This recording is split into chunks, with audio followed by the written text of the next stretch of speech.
In the last part of chapter 14, we want to look at the definition of strong versus weak acids and bases. We want to talk about the fact that water is amphoteric one more time, look at it as acid and base in one. There's a particular property of that that then ties to the next section, talking about pH and pOH as a means of expressing the magnitude of acid or base of a compound, and then the idea of what a buffer is.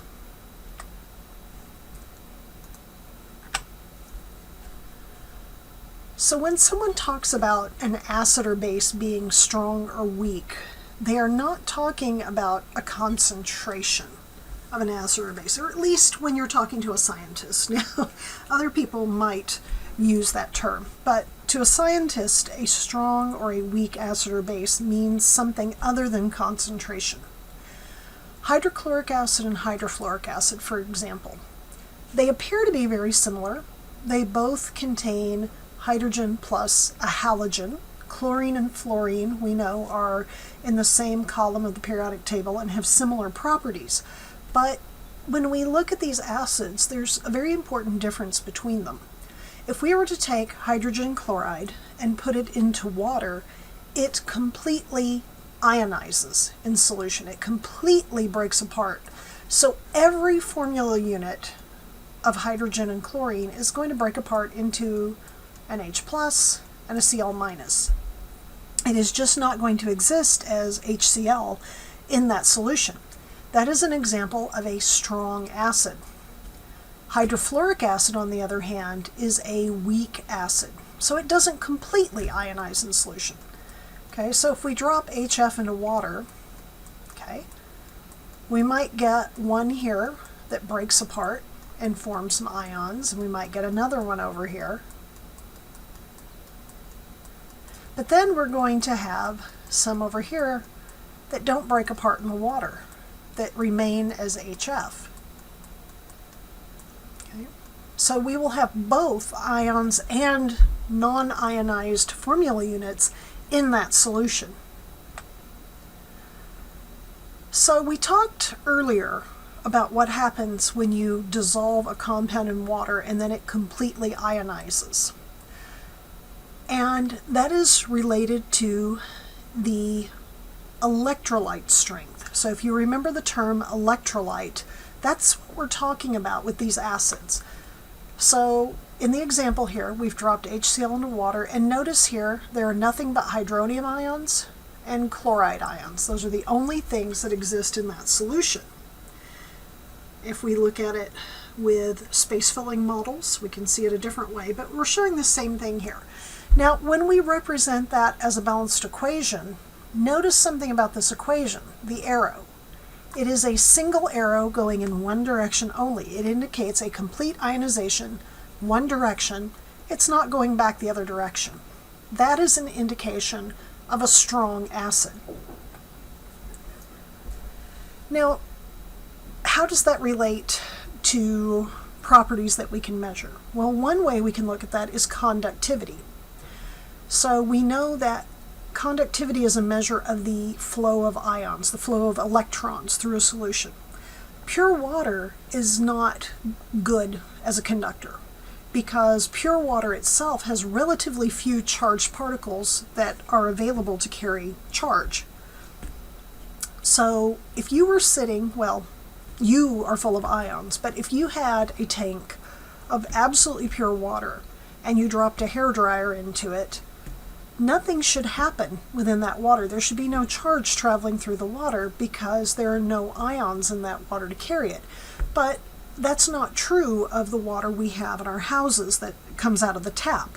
The water that we use comes from a ground source, and it has a lot of dissolved ions in it. It's got sodium and calcium and iron and magnesium and all sorts of things that carry charge.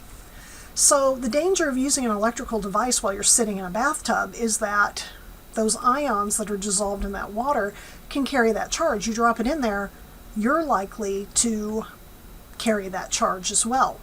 So you get dangerously high levels of electricity that go through the water and through you as you sit in that water. So if conductivity is a measure of the amount of energy or electricity in the form of electrons that can flow through a solution, then conductivity can be used as a measure of the strength of an electrolyte solution. So we know pure water, as shown in the figure right here on the left, will not conduct electricity. So this is a setup where we have two electrodes. One of them runs through a light bulb. It comes to some sort of a power source over here. So we would probably have a battery that they're not showing off screen, maybe like a 12-volt battery, or a larger cell battery. And then it comes and hooks into this electrode over here. So the only thing that keeps this circuit from being complete is this gap across these electrodes in this solution. Well, with just pure water, there's nothing to bridge that gap. So the light bulb, excuse me, I'm going to sneeze. No, I'm not. The light bulb does not light up with pure water. Now, if we were to take a strong electrolyte, such as hydrochloric acid, and put it in solution, something that completely ionizes, suddenly we have a wealth of ions here to bridge that gap and to carry that charge across these electrodes. Now we've completed the circuit and we see the light light up. So how do we know if something is a strong acid or not? Well, there are 6 substances that are designated as strong acids when placed in water. And those are in table 14.3 of your book, shown here at the bottom. Hydrochloric acid, hydrobromic acid, hydroiodic acid, nitric acid, perchloric acid, and then sulfuric acid. And notice this note about diprotic. We'll talk about that in just a second. So notice these first 5 that were mentioned are what we call monoprotic acids. That means that there's only one ionizable proton in there. There's one hydrogen in each of these. Now, sulfuric acid is what is called a diprotic acid. It has 2 ionizable protons. Okay, so H2, both of those can act as an acid. Now, just to let you know, it's only the first proton that comes off of sulfuric acid that is considered to be a strong acid. So one proton will completely ionize from this compound. The second one, once that first proton is removed, the second one's actually held more tightly by what's remaining, and it's a little bit harder to pull that off. So one proton is a strong acid proton, one proton is a weak acid proton, a weak one. Okay, but an ionizable proton is just one that ionizes in solution, becomes a proton when you put it in water. Now, if a strong acid is one that completely ionizes in water, a weak acid does not completely ionize in water, then we would expect to see a difference in the conductivity of that weak acid. So we said a weak acid is one that doesn't completely deionize, or doesn't completely ionize. So when we look at hydrofluoric acid put into water, we see we've got this double arrow here. The double arrow indicates that it only partially ionizes. So we do get some hydronium ion and fluoride ion, but then these two can come back together, okay, and come back over here and form the original products. So when we look in solution, we've got ion, there's some ionization going on, but we still have a lot of these hydrogen fluorides that didn't do anything, that are just sitting there in solution. So that's the definition of a weak acid. Now, how do you know if something's a weak acid? Well, if we didn't say it was a strong acid, it's considered a weak acid. So what does the conductivity of a weak electrolyte solution do? Here's our pure water, nothing happens. Now we put hydrofluoric acid in there. Okay, it does produce some ions, so it does carry some charge, but notice that the bulb is very dimly lit in this figure. It's not a full bright light bulb. It's just kind of glowing. Now, as I said, if it is not one of those 6 strong acids, then it's considered a weak acid. There are a lot of weak acids. We have organic acids, we have inorganic acids that classify as weak acids. And there's a relative scale of acid strength. So you can have one weak acid that is much, much stronger in acid strength than another weak acid. So it's not a hard and fast yes or no, black and white. It's a gradient. There's a gradient of acid strength, but we make the cutoff the point at which there is complete ionization. So strong acids must ionize completely. Now, some examples of weak acids, though, just so you get a feel for what those are like. We have a table of some common weak acids shown here. Hydrofluoric acid, acetic acid, you know as vinegar, formic acid, sulfurous acid, carbonic acid, phosphoric acid. Notice that two of the weak acids shown here are diprotic.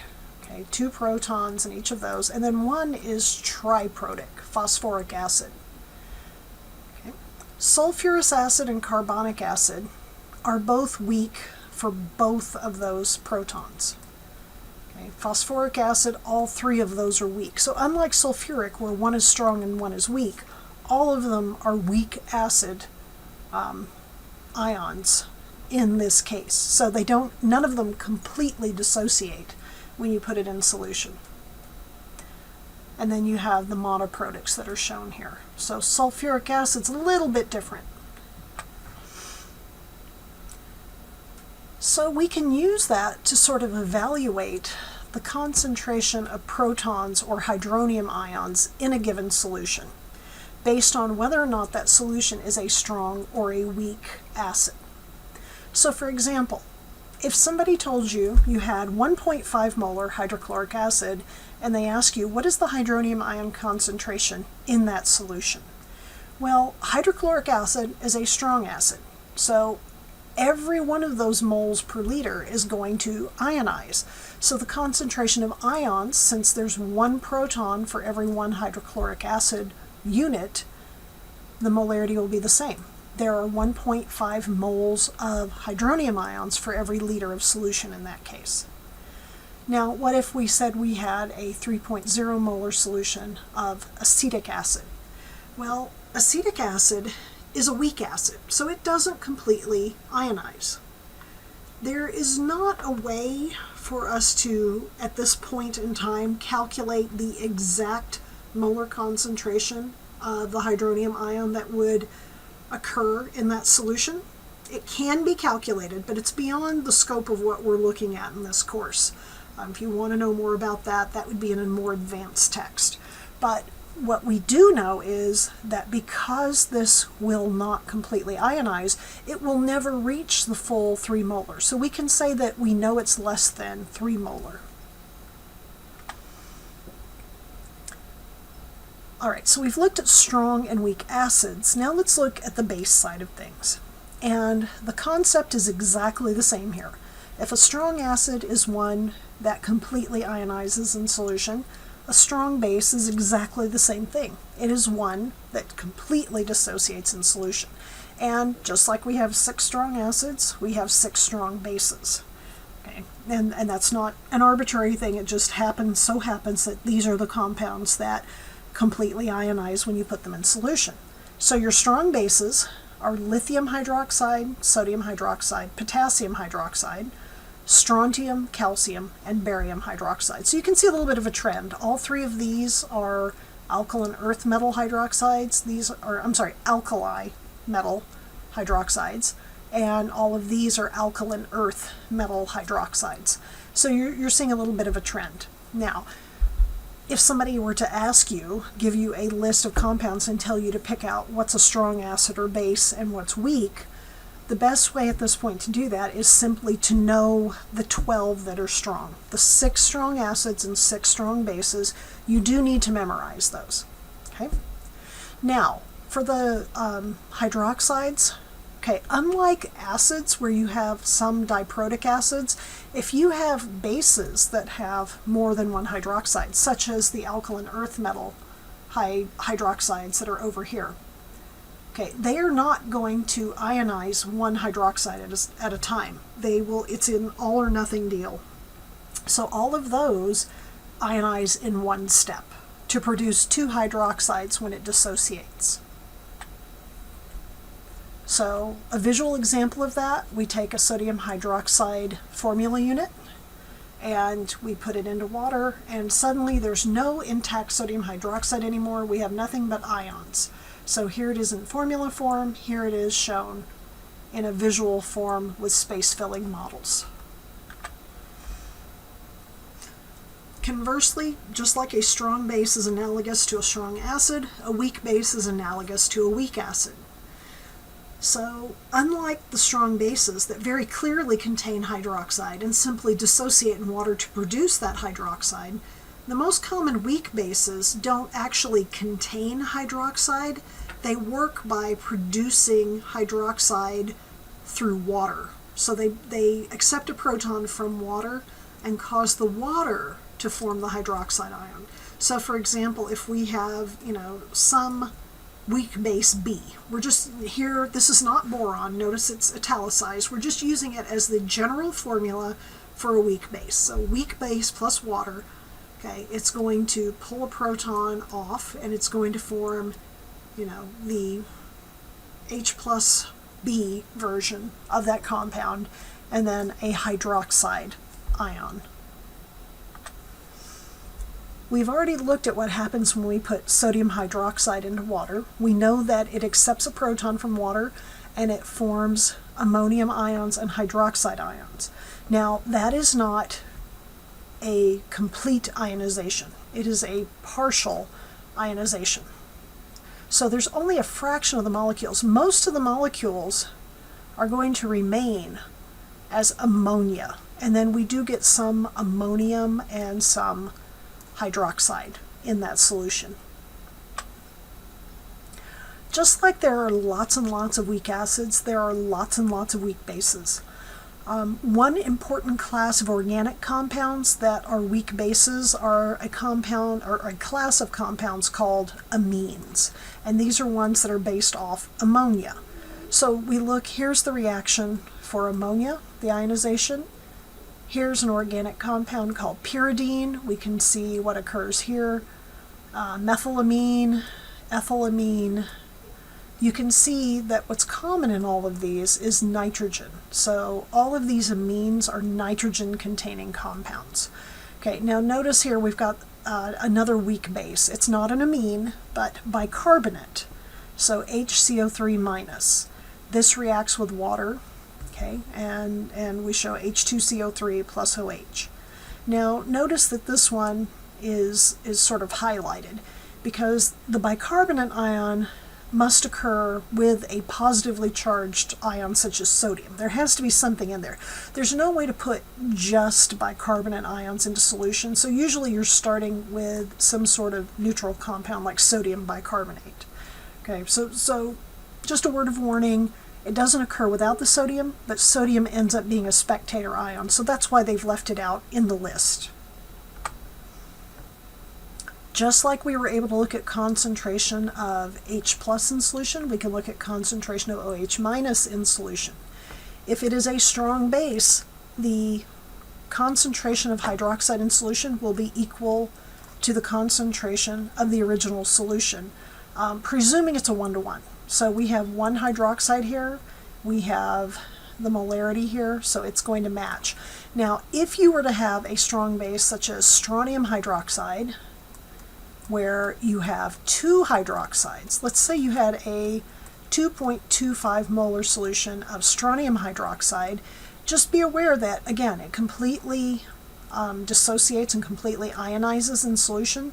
So now there are twice as many hydroxide ions as there were moles of strontium hydroxide to start with. So if you have two of these here, you'd have to multiply that by 2. So this one would actually be equal to a molarity of 4.50 molar, just because there are 2 of those for every 1 strontium hydroxide. Now, what if you have a weak base? Let's say you have a 0.35 molar solution of a compound called methylamine. Now, methylamine, amine is a giveaway. It's a weak base. The nitrogen in there is a giveaway that it's a weak base. This is only going to partially ionize in water, So again, there's no way for us to know the exact concentration at this point in time, but we can still state that we know it has to be less than 0.35 molar.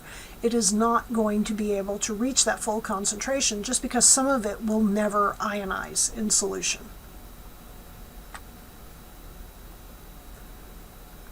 Now, water, we have already stated, is amphoteric. It can either donate a proton and act as an acid, or it can accept a proton and act as a base. So even if you have absolutely pure water, you do have some ion. It's a very, very small amount, but you do have some ions in solution because the water is acting as both an acid and a base at the same time with itself. And this is a process known as self-ionization. So one water molecule over here that's acting as the acid is going to react with another one over here that's acting as the base. Okay, this one's going to donate its proton and form an OH minus. This one's going to hand over that proton and form a hydronium ion. Okay, so two molecules of the same thing reacting as both acid and base. So we said that it's a very, very small amount. It occurs to a very small extent. So, and when it does, because it's 1-to-1 here, it's going to result in an equal, very small concentration of both hydronium ions and hydroxide ions in solution. And it is dependent on temperature, but if we look at pure water, absolutely pure water, at what is considered room temperature, 25 degrees Celsius. The concentration of hydronium ion, we said, is equal to the concentration of hydroxide. It's 1-to-1, so every one of these that got a proton had to pull it off one of these, and each one of those has a concentration of 1 × 10⁻⁷ molar, so very, very small amount. Okay, now what we can do, if we have an acid and a base and we know the concentration of each of those, we can multiply those together and it gives us what we call the ion product constant. And basically it's just this product of the concentration of these ions in solution. Now because they're both the same, 1 × 10⁻⁷ in each case, we end up with a value for the ion product constant, which is known as K sub W. Okay, so that's what this is. It's the ion product constant. It is 1 × 10⁻⁴ for water. Okay, so this number becomes important to us. We do want to remember that. We'll come back to that in just a minute. If you have a neutral solution, pure water, then these two concentrations are equal, 10⁻⁷. So keep these in mind. The reason those are so valuable to us is because they become very important when we talk about buffers. Buffers are very important to biological systems. So what does that number tell us, that K sub W? Let's say, for instance, that we want to calculate the concentration of hydroxide ions that are in solution, okay, in that neutral solution, and we want to determine if a solution is acidic, basic, or neutral. All right, so let's say that for this particular solution, we're not looking at just pure water. We're looking at one in which the hydronium ion concentration is equal to 7.5 × 10⁻⁵. Okay, so we've changed that one. That is hydronium ion coming from somewhere else, and we know that the water itself that we have something dissolved in has this property. The concentration of hydronium and hydroxide multiplied together is that Kw value, 1 × 10⁻⁴. So if we know that the two together have to equal that, it's always going to equal 1 × 10⁻⁴, no matter what we do here. We can disrupt these concentrations, but the two together have to equal this. So if I no longer have 7 × 10 or 1 × 10⁻⁷, but I have 7.5 × 10⁻⁵, I can substitute this in. Okay, so I substituted it in right here and put it here. And then that's times a hydroxide ion concentration, which I now no longer know. It's been shifted and adjusted, but I know that the two of them together have to equal this value. That is a constant value. So now, if I divide both sides by this value, the 7.5 times 10 to the minus 5th. Okay, that becomes 1, and then I divide over here. Okay. When I carry out that math, I'll see that the hydroxide ion concentration is 1.3 times 10 to the minus 10th. Okay. So in this case, I had 7.5 times 10 to the minus 5th, which is larger than 1.3 times 10 to the minus 10th. This one is larger. This is what indicates an acid. So this indicates it is an acidic solution. All right, so summarizing the behavior of water, we said in a neutral solution, hydroxide and hydronium ion concentration are equal, and they are each equal to 1 times 10 to the minus 7th. If we have both of those multiplied together, they must be equal to 1 times 10 to the minus 14th. No matter what the concentrations are, the sum or the product has to be equal to that. So if I have an acidic solution, that means I have a higher concentration of hydronium ion than 1 times 10 to the minus 7th, and in turn the hydroxide had to reduce in order for this to go up. In a basic solution, it's the opposite. The hydronium ion concentration got smaller because the hydroxide concentration grew, and that's a basic solution.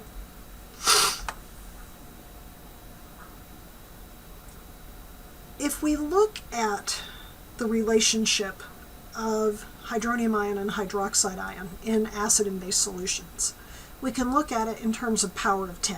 So 10 to the 0 power, which is just 1, 10 to the minus 1, minus 2, so on and so forth. Okay, we're looking at it as a power of 10 for that concentration. And then we do the same thing for hydroxide. Okay, remember that at this point in pure water, they're equal. Okay, so here's our middle point, 10 to the minus 7th.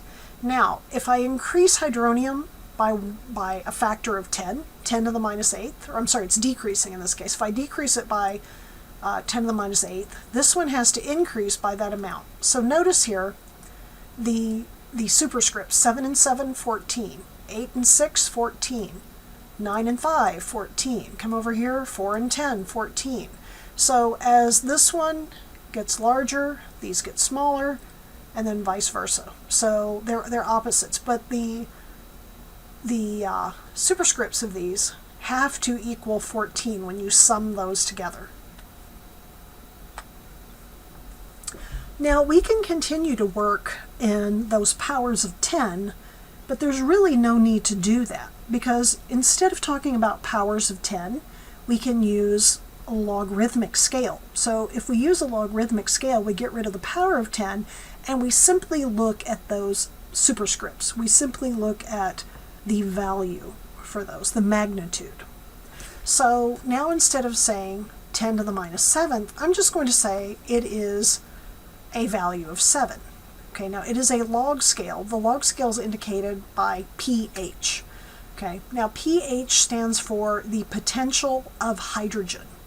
What's your potential hydrogen ion concentration? That's where that's coming from, pH. So this comes from the 10 to the minus 7th. There's neutral, pH of 7. That is a neutral solution.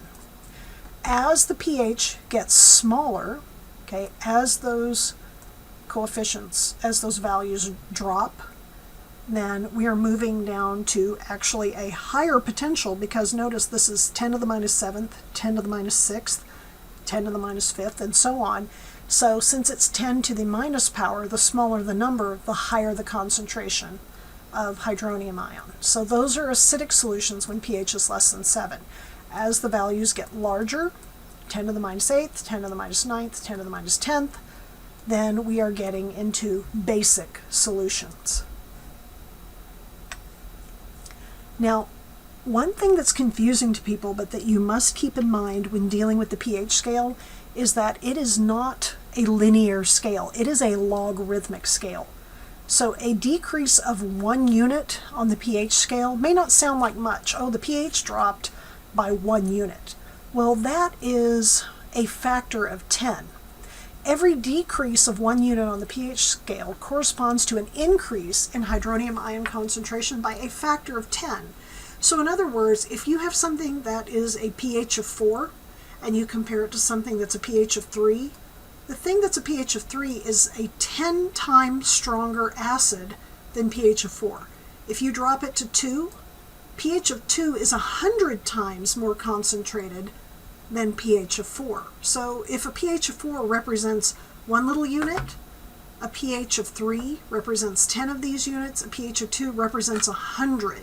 So it is growing exponentially each time. You've got to keep that in mind. It's a logarithmic scale. So that's why it may not sound like a big deal that, oh, what's the big deal if your pH is supposed to be 4 and it's 3.5? Well, that means that it's 5 times more acidic than you wanted.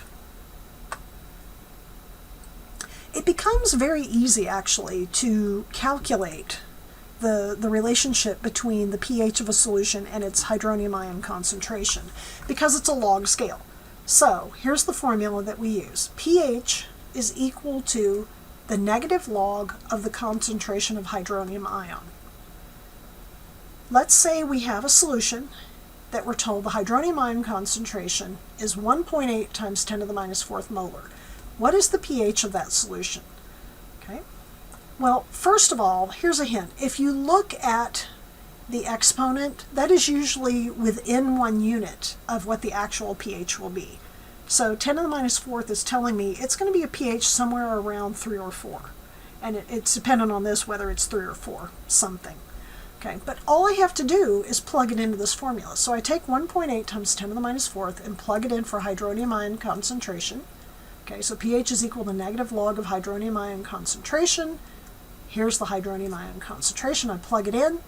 I do the math. Okay, so the first thing we did was, never mind the negative, just in your calculator, depending on which format it uses, either put in the number first or the log first, but log of 1.8 times 10 to the minus 4th equals a negative 3.74, but we take the negative of the negative, so it makes it a positive value. So the pH of that solution is 3.74. So is this an acid or a base? Well, the pH is less than 7, so it's an acidic solution. Let's say that we're given the pH and we want to find the hydronium ion concentration. Okay.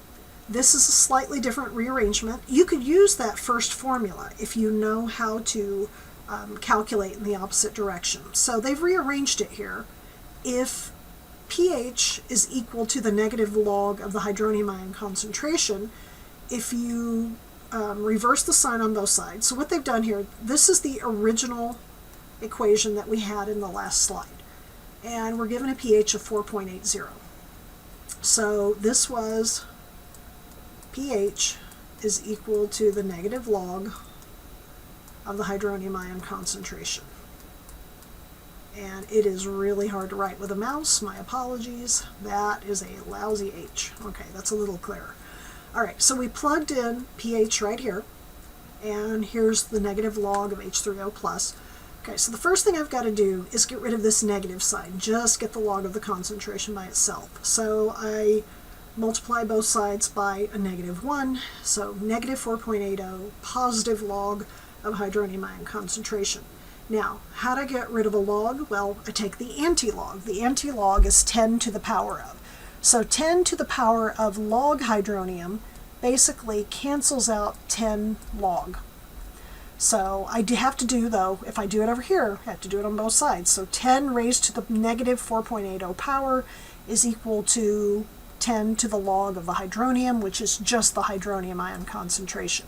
So if I plug this in the calculator, depending on how your calculator is set up, you can either say 10 raised to the power of, or you can put in the negative 4.80 and hit antilog. So usually it's a second function. You can enter it that way. You need to try this problem on your calculator. Make sure you can work it out. You get 1.6 times 10 to the minus 5th molar. Now for POH, it's basically just the opposite of pH. POH is related to the hydroxide ion concentration. So just like you used hydronium for pH, you're going to use hydroxide for POH. If I want to calculate the POH of a solution and decide if it's acid or base, if I'm given a hydroxide ion concentration, I do it the same way. I plug it in. So here I plug in the concentration, I solve for the value, and I find that it's the same concentration here, more or less. So POH 3.74. Now notice it's that power is related. This is close to 4. So POH is equal to 3.74. Now, you have to be careful here. You can't simply just say that POH is 3.74 and it's less than 7, therefore it's acidic. Well, that only applies to pH. Now, how do I relate POH to pH? Well, just like we said that the H plus or H3O plus the OH minus concentrations, okay, and the brackets, by the way, indicate concentration. If you see brackets around something, it means the molarity of, the concentration of. So if I have these things, and I'm sorry, not added, multiplied together. So if I multiply those two together, I get this 1 times 10 to the minus 14th. Well, if I took that antilog, if I raised it all to the 10 power, then if I'm taking the logarithmic value, H plus becomes pH, OH minus becomes POH, and 10 raised to the negative 14 power is simply 14. So pH plus POH equals 14. If I want the pH, I just say 14 minus the 3.74. That gives me the pH. The pH of this particular solution with the hydroxide ion concentration is 10.26. That is a basic solution. If I want to work that the other way around, I'm given the hydroxide ion, or I want the hydroxide ion concentration given a pOH value. Okay, I use the same formula, it's just hydroxide instead of hydronium ion concentration. So I plug that in and I solve for my value and I get a concentration, 1.6 times 10 to the minus 5th molar. Now, what I have to be careful about, that is hydroxide, not hydronium ion concentration. In this case, that's what they're asking for. Okay, so I can solve for that directly. I'm good to go. But let's say that I'm being asked, is it an acidic or basic solution? Well, again, I don't want to base it off the hydroxide because it's based on hydronium. So I have to go through this extra step here. Okay, so the two of them together equal the 1 times 10 to the minus 14th. So hydronium ion concentration, I have to divide, okay, the 14 by the 5. And I find that hydronium ion concentration is 6.25 times 10 to the minus 10th, which is less than the hydroxide ion concentration of 1.6 times 10 to the minus 5th. That's what's telling me that this one is a basic solution. Now, dealing with pH and pOH, KW values, and translating from one to the other can be a bit confusing and a bit tricky. So you definitely want to get some practice in on this one. If you have questions, please ask those as soon as possible and kind of get this firmly placed in your mind. I beg of you to get it in your mind before you hit organic chemistry. It will help you so much with that. We also want to at least briefly mention what a buffer solution is. Now, buffers are a whole other class of calculation, a class of compound study that has a whole chapter. It deserves a whole chapter on its own. It could be a whole course of study for buffers, but we want to at least introduce them here. We want to explain what a buffer is, and a buffer is something that resists changing pH.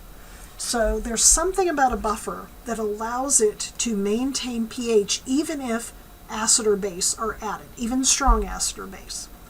Okay, now what is a buffer if you break it down on a molecular level, if you look at it chemically speaking?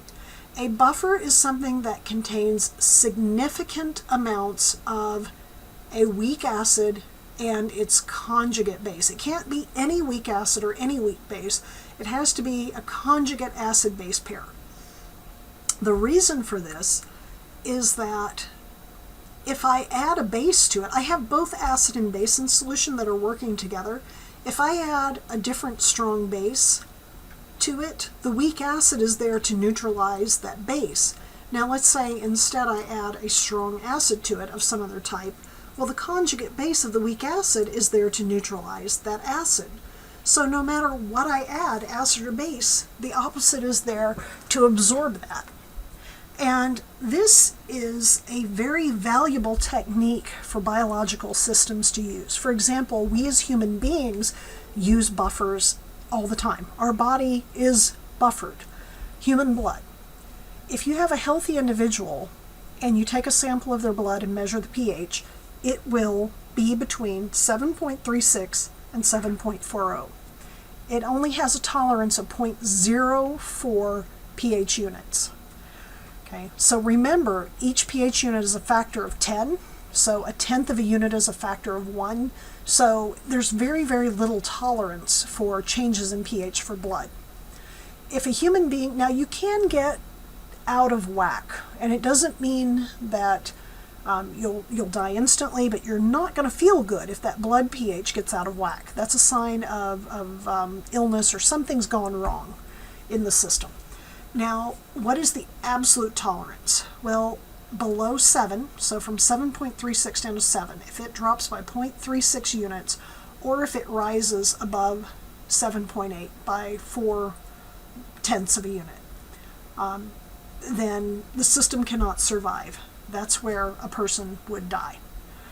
There are lots of buffered systems in the body. If you've ever looked on the pharmacy shelf, you'll see that there are a lot of compounds that are buffered compounds. So bufferin is actually buffered aspirin. And it's buffered so that aspirin itself is an organic acid.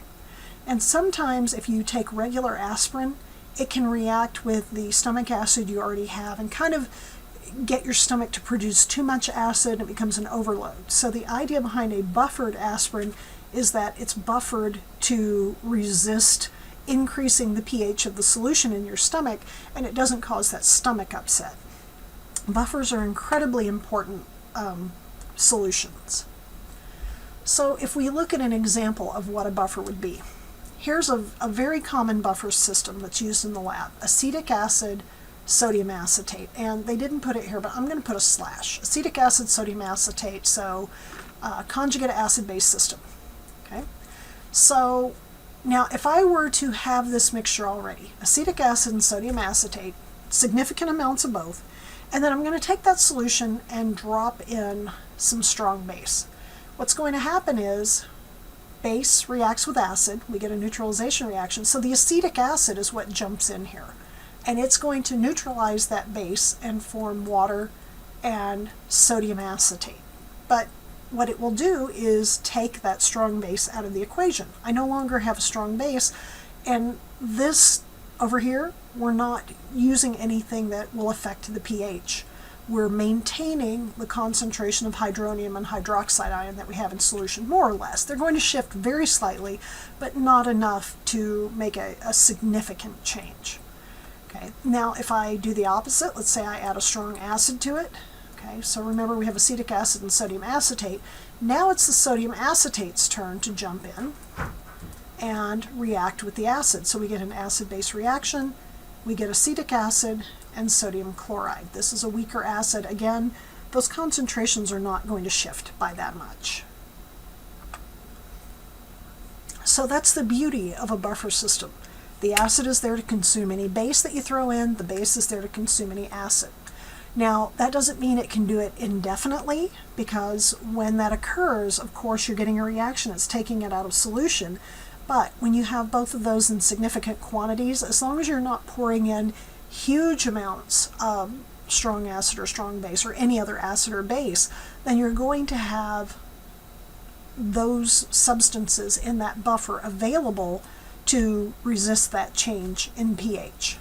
Okay, so notice here, here's our conjugate acid-base system. So here is acetic acid, here's the acetate, and notice that, there's a place here for hydrogen to plug in. Acetic acid already has a proton plugged in, acetate has a space. It was filled by a sodium. Sodium's a spectator, so it booted the sodium out into solution, and now it's got a vacancy. It's got an opening where if I add a strong acid, boom, that's going to plug in. Okay. Now, what if I add a strong base? Okay. What will happen is that hydroxide comes, oh, here's a hydrogen right here from the acetic acid. I'll just bind to that one and pull it off as a water. Okay, and now I have an acetate here and an acetate here and a sodium here. I've not changed, I've not changed it significantly. Alright, so that's just a mention of buffer systems. Now, another example of where buffering is important is if we look at antifreeze. Now, if you're familiar with antifreeze, substance you put in your car to keep the engine from freezing up or from getting too hot in the summer, you know that if you've ever looked on the label, it contains warnings to keep that antifreeze sealed up and away from pets. Okay, that's because antifreeze has a sweet taste that animals are attracted to. So if your car is leaking antifreeze and makes a puddle, a dog or a cat might come across that and take a taste and go, this tastes pretty good. Well, the problem is antifreeze contains ethylene glycol. It's a type of alcohol, and it can poison a system. One of the first stages of ethylene glycol poisoning is the exhibition of a drunken state. So a pet might start staggering around, might look like they're actually drunk. Then the ethylene glycol gets in their system and begins to metabolize in their system. Now the drunken state's bad enough, but it's the second stage that is the really dangerous one to the animal. It's the more deadly stage. What happens is the ethylene glycol gets metabolized by the liver, and it converts to something called glycolic acid. Okay, so we're talking acid-based system here. That glycolic acid then gets injected into the bloodstream by the liver. That glycolic acid affects the buffering system of the blood. It overwhelms the natural buffering system, and it causes a drop in the blood pH. It makes it drop to very low levels. Now, what you'll see an animal do, what they will exhibit, one thing, they may begin breathing very heavily, panting, hyperventilating, in an effort to get more oxygen into their blood to try to help with the acidosis of their blood. So their bloods become too acidic, oxygen can help adjust that, and so the natural reaction, their body tries to adjust by, give me more oxygen, I need that, and they start panting. If something hasn't happened to counteract that, if there isn't something that brings that blood pH back into the range it's supposed to be in, the animal will go into a coma and will eventually die. So antifreeze is very dangerous to animals, and to humans too. If a human were to happen to drink that, small children, you definitely want to keep that out of the way of animals, small children, anybody that might be tempted to drink that might think that sweet taste was something that was good. All right, so that concludes Chapter 14, dealing with acids, bases, and buffers. You have suggested homework problems for this, and you have mastering problems to work on this. If you have any questions about this chapter, I know that especially when you start talking about pH and pOH, it gets a little sticky. So any questions, let me know as soon as possible. Happy studying.